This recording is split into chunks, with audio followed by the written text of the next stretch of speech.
ہم نے حلف اٹھائے ہوئے ہے، ہم حلف کے پاس جا رہے ہیں، اور ہم نے یہ نہیں دیکھنا کہ میرے سامنے کوئی سینئر وکیل ہے، کوئی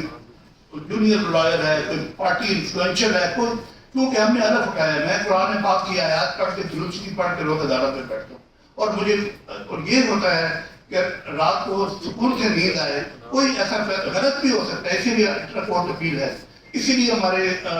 سپریم کورٹ میں اپیل ہے، غلطی بھی ہو سکتی ہے، اسی لیے اپیلیں رکھی گئی ہیں، سپریم کورٹ میں بھی آگے ریویو ہوتا ہے سارا، لیکن جان بوجھ کے ڈیلیبریٹلی اگر میں سمجھتا ہوں کہ کوئی جج غلط فیصلہ کرتا ہے تو اللہ کا کہہ رہا ہوں، کیونکہ یہ اللہ کا ایک بہت بڑا ایک انصاف کا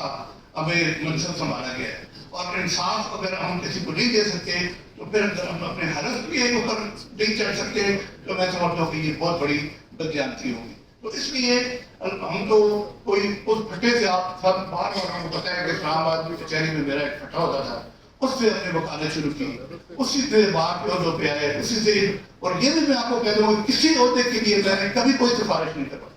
کوئی شخص یہ نہیں کہہ سکتا کہ پروسیکیوٹر ایڈوکیٹ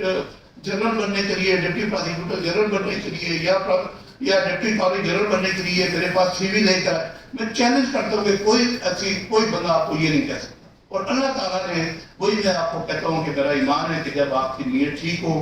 ایمانداری محنت سے آپ چلیں، اللہ تعالیٰ کا یہ ایک اصول ہے، اللہ تعالیٰ اور میرے نبی کا فرمان ہے کہ اللہ تعالیٰ آپ کے لیے رستے خود کھولتا ہے۔ تمام عدالتوں سے سب سے بڑی عدالت اللہ کی عدالت، اور میرا ایمان ہے کہ اللہ تعالیٰ کا انصاف ضرور ہوتا ہے، اور میں اس پہ کئی مثالیں آپ کو دے سکتا ہوں کہ جس پہ دنیا کی عدالت نے انصاف نہیں کیا، اگر دنیا کی میں کسی بندے کو انصاف نہیں ملا تو اللہ تعالیٰ نے اس کے ساتھ ضرور انصاف کیا۔